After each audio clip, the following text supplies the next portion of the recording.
બાકી રહ્યા હતા તેમાં હવે ગણતરીની મિનિટો બાકી છે અને નાથ જાજરમાન જાત્રા માટે આજે તૈયાર થયેલા જોવા મળી રહ્યા છે। ભગવાન જગન્નાથજીની આ રથયાત્રાનો શુભારંભ છે તે કરવામાં આવ્યો અને સાથે જ રથનું પૈડું ખેંચનારા ખલાસી બંધુઓને સૌભાગ્ય મળ્યું હોય છે ત્યારે એ જ ખલાસી બંધુઓ અહીંયા ખલાસી બંધુઓ પણ પહોંચી ગયા છે ને તમામ વૈદિક મંત્રોચ્ચાર પણ પૂર્ણ થઈ ગયા છે ત્યારે ભગવાન જગન્નાથજીનો સુંદર શણગાર છે તે પણ કરવામાં આવી રહ્યો છે અને ભક્તો દ્વારા સુંદર શણગારની સાથે જગતના નાથની નગર યાત્રા છે તે પણ કરવામાં આવશે। ભગવાન જગન્નાથજીને સુંદર વાઘા છે તે પણ મંદિરના પ્રાંગણની બહાર પહેલી વખત આ પ્રકારે પહેરાવવામાં આવતા હોય છે। ભક્તોની હાજરીમાં ક્યારેય જ ભગવાન જગન્નાથજીને શણગાર છે તે કરવામાં નથી આવતો જેને લઈને જગન્નાથજીને સુભદ્રાની સાથે સાથે બલભદ્રજી પણ રથમાં બિરાજિત થઈ ગયા છે। સુંદર રીતે વાઘા જે તેમના તૈયાર કરવામાં આવ્યા છે તે તેમને પહેરાવવામાં આવી રહ્યા છે। અમદાવાદથી લઈને સરસપુર સુધીની તેમની આ રથયાત્રા કે જેને લઈને ભગવાનને જોવાની એક નજર જોવાની તેમના પ્રત્યે ભાવ પ્રગટ કરવાની પણ લોકોમાં જે આસ્થા છે કે જે અહીંયા પર દેખાઈ રહી છે।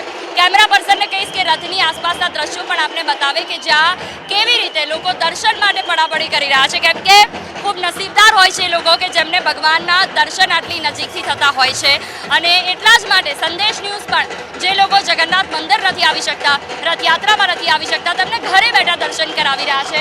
સીધા દ્રશ્યો આપ જોઈ રહ્યા છો બલભદ્રજીના કે જ્યાં સુંદર વાઘા તૈયાર કરવામાં આવ્યા છે। લગભગ એક રથમાં 400 જેટલા ખલાસીઓ હશે કે જે અમદાવાદથી સરસપુર ને સરસપુરથી અમદાવાદ આવશે। કહેવાય છે કે આ તમામ ખલાસીઓને 100 યજ્ઞોનું પુણ્ય પ્રાપ્ત થાય છે।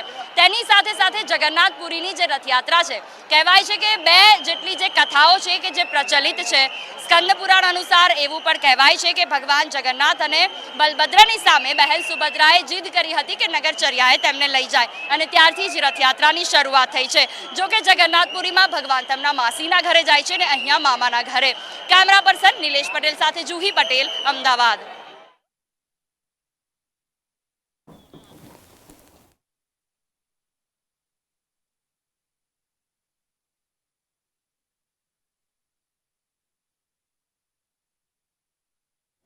તો મંદિર પરિસરમાં જય રણછોડ માખણ ચોરના નાદ સાથે હવે ત્રણેય મૂર્તિઓને રથમાં બિરાજિત કરી દેવામાં આવી છે। અજવાળું થઈ ચૂક્યું છે અને ભક્તો પણ એ જ પ્રાર્થના કરી રહ્યા છે જેમ અંધકારથી પ્રકાશ તરફ અત્યારે સવાર લઈ જઈ રહી છે તે રીતે તેમના જીવનમાં પણ આ રીતે જ પ્રકાશ હંમેશા રહે ને એટલા જ માટે તે ભગવાનને પ્રાર્થના કરવા માટે આવ્યા છે। દરેક રથમાં અત્યારે ભગવાનને ખૂબ જ સુંદર શણગાર સાથે બિરાજિત કરી દેવામાં આવ્યા છે। એક તરફ ભગવાન જગન્નાથજી શ્યામ સ્વરૂપે તો બીજી તરફ બહેન સુભદ્રાજીને પણ તૈયાર કરવામાં આવ્યા છે। તો ખલાસીઓ પણ રાહ જોઈ રહ્યા છે કે ક્યારે પહિંદ વિધિ થાય અને 147મી રથયાત્રાનું આ પુણ્યકાળી રથયાત્રાનું તે પ્રારંભ કરાવે। 18 ગજરાજો પણ અત્યારે તૈયાર છે તેમને પણ સુંદર શણગાર કરવામાં આવે છે।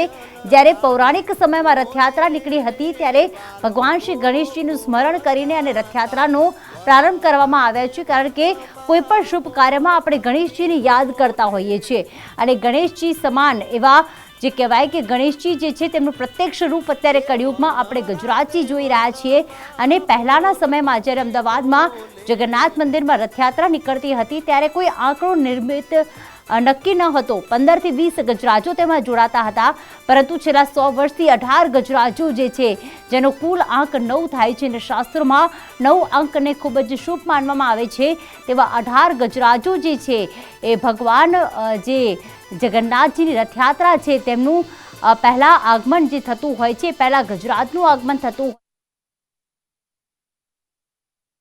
ગજરાત જ્યારે જે વિસ્તારમાં પહોંચે છે ત્યારબાદ ભક્તો તૈયાર થાય છે કે બસ હવે થોડીક જ વારમાં ભગવાન પધારશે અને તેમને શુભ દર્શન આપશે।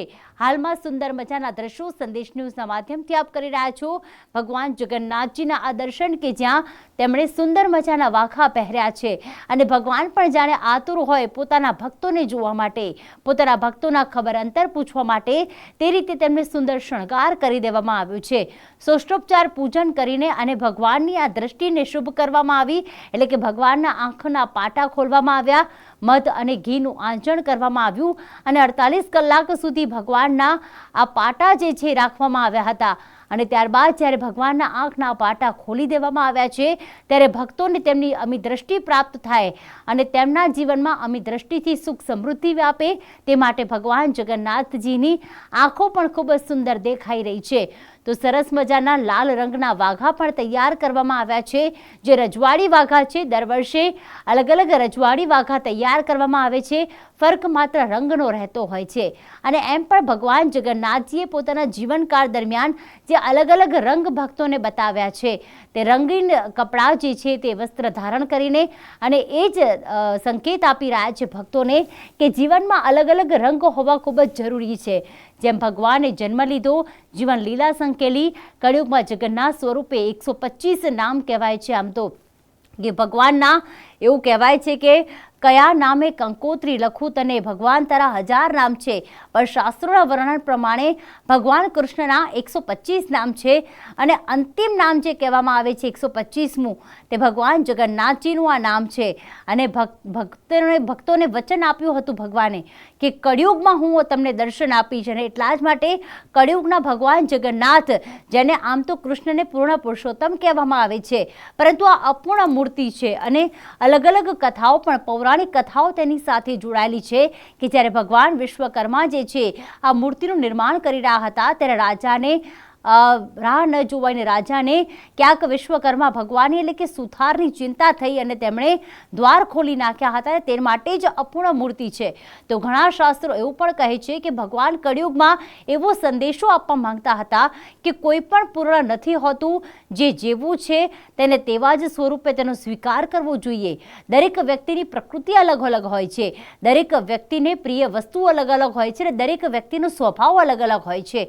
તે સ્વભાવ પ્રમાણે, પ્રકૃતિ પ્રમાણે ભગવાન જેમ દરેક ભક્તનો સ્વીકાર કરે છે, તેમ ભક્તોએ પણ દરેક મનુષ્યનો સ્વીકાર કરવો જોઈએ, પછી તે પૂર્ણ છે કે પછી અપૂર્ણ છે. અને આ જ ભક્તોને સંદેશ આપવા માટે ભગવાને પોતાની મૂર્તિ હાથ અને પગ વિનાની રાખી છે, અપૂર્ણ રાખી છે. સાથે તેમના નેત્ર મોટા રાખ્યા છે. એ સંદેશ એ આપે છે કારણ કે આમ તો કહેવાય છે કે ભગવાન વિષ્ણુના જે નયન છે એ કમલ સમાન હોય છે. અને અત્યારે જગન્નાથજીની મૂર્તિ આપ જોશો કે સુભદ્રાજીની મૂર્તિ જોશો, તેમના આંખોમાં 3 અલગ અલગ રંગ છે. સૌથી પહેલા લાલ રંગ જોવા મળે છે કે જે લાલ રંગ એ તેજનું પ્રતીક છે, શૌર્યનું પ્રતીક છે.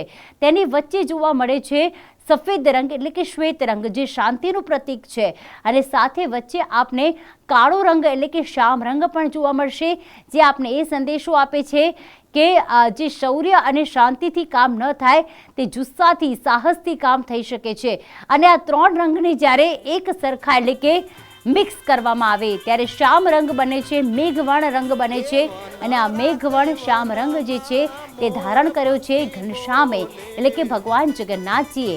અને આ મોટા નેત્ર પણ એ જ સંકેત આપી રહ્યા છે કે અલગ અલગ શૌર્યતાથી, શાંતિથી, સાહસથી જીવનને જીવવું, પરંતુ સાથે સાથે આંખો એવી રાખવી, મોટી રાખવી કે હંમેશા બધા પર એક સમાન નજર રાખવી જોઈએ અને હંમેશા મન મોટું રાખવું જોઈએ. અને મોટી આંખો સાથે બધાને જોશો તો તમારા જીવનમાં તમે દરેક કઠિનાઈઓનો સામનો કરી શકશો. અને આ કઠિનાઈમાંથી મુક્ત કરવા માટે ભગવાન જગન્નાથજી આ નગરચર્યા કરતા હોય છે. ભક્તને જોવા માટે પણ ભગવાન આવતા હોય છે.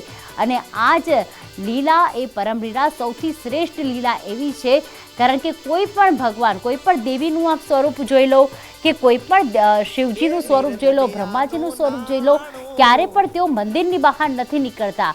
પરંતુ ભગવાન વિષ્ણુ જે કહેવાય ને કે લીલાઓના રાજા છે, કૃષ્ણએ અલગ અલગ અવતારો જ એટલા માટે ધારણ કર્યા છે, અલગ અલગ નામ જ અને અલગ અલગ સ્વરૂપ જ એટલા માટે ધારણ કર્યા છે કે તે ભક્તોની વચ્ચે રહીને અને લીલા કરાવી શકે. અને એ લીલા સૌથી શ્રેષ્ઠ લીલા જે ગણવામાં આવે છે તે રથયાત્રાની આ લીલા છે કે જ્યારે ભક્તો ભગવાનના દર્શન મંદિરમાંથી નહીં પરંતુ પોતાના ઘર આંગણે કરી શકતા હોય છે. અને આજે ભગવાન તૈયાર થઈ ચૂક્યા છે ભક્તને દર્શન આપવા માટે. અને રથયાત્રાના આ રંગમાં વધુ એક રંગનો ઉમેરો થઈ ચૂક્યો છે. જ્યારે ભગવાન જગન્નાથજી જે છે એ રથમાં બિરાજમાન થઈ ચૂક્યા છે. બહેન સુભદ્રાજીને પણ સુંદર શણગાર કરવામાં આવ્યો છે. તો ભાઈ બલભદ્ર પણ અત્યારે તૈયાર છે રથમાં સવાર થઈને અને પોતાના બંને ભાઈ અને બહેનને નગરચર્યા કરાવવા માટે. પરંતુ બલરામજી સૌથી આગળ રહેશે, કારણ કે બહેનની સુરક્ષા કરવા પણ એટલી જ જરૂરી છે. બહેન જ્યારે પિયર આવી છે, દ્વારિકા નગરીમાં આવી છે, દ્વારિકાના દર્શન કરવા આવી છે, ત્યારે તેને કોઈ પણ પ્રકારની સમસ્યા ન થાય તે માટે જે કહેવાય છે કે જે મહાવીર કહેવાય છે બલભદ્રજી, તે બલભદ્રજી સૌથી આગળ રહેશે, પછી બહેન સુભદ્રાજી વચ્ચે રહેશે. ત્યારે મંદિરેથી અત્યારે હિરેન રાવળ પણ અમારી સાથે જોડાઈ ગયા છે. જી હિરેન, 1 કલાક જેટલો સમય બાકી રહ્યો છે અને હવે રથયાત્રા નીકળશે પહિંદ વિધિ બાદ, ત્યારે કેવો ભક્તિમય માહોલ?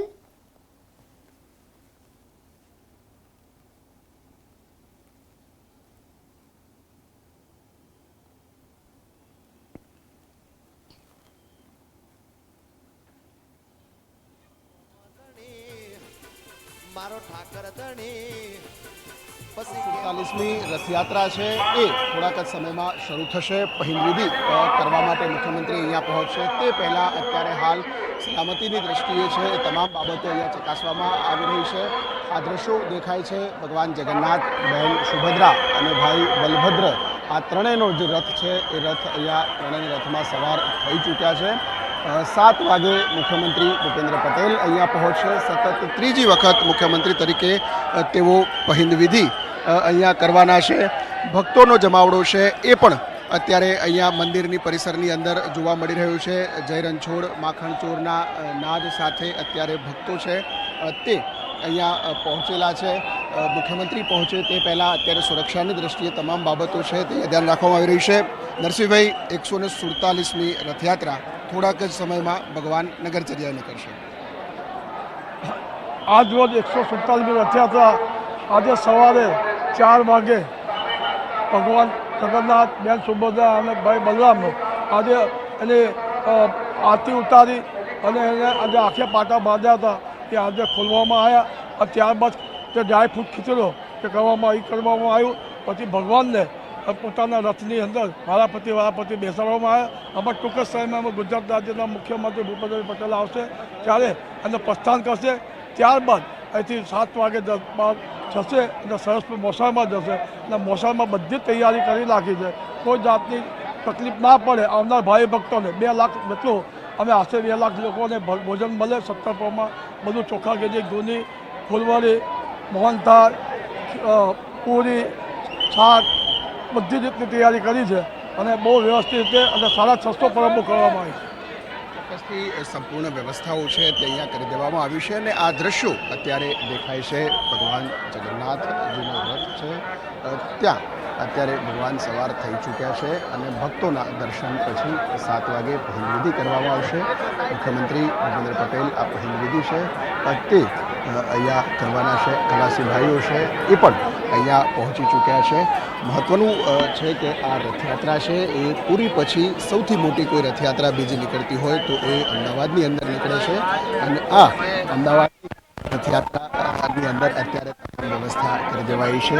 ખાસ ભક્તો, બીજી બાજુ તમને દ્રશ્ય બતાવીશું કે જે લોકો પણ અહીંયા પહોંચેલા છે, અમદાવાદવાસીઓ છે, નગરજનો છે, જગતના નાથ કાળિયા ઠાકરની એક ઝલક મેળવવા માટે અત્યારે અહીંયા તમામ લોકો પહોંચેલા છે. વૃદ્ધો છે, વડીલો છે અને જય રણછોડ માખણ ચોરના નાદ સાથે અહીંયા તેમનો સીધો અવાજ સાંભળ્યો.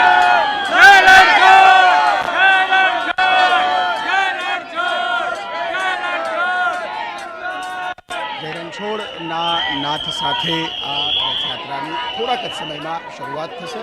ભગવાન જગન્નાથની 147મી રથયાત્રા રંગેચંગે શરૂ થશે.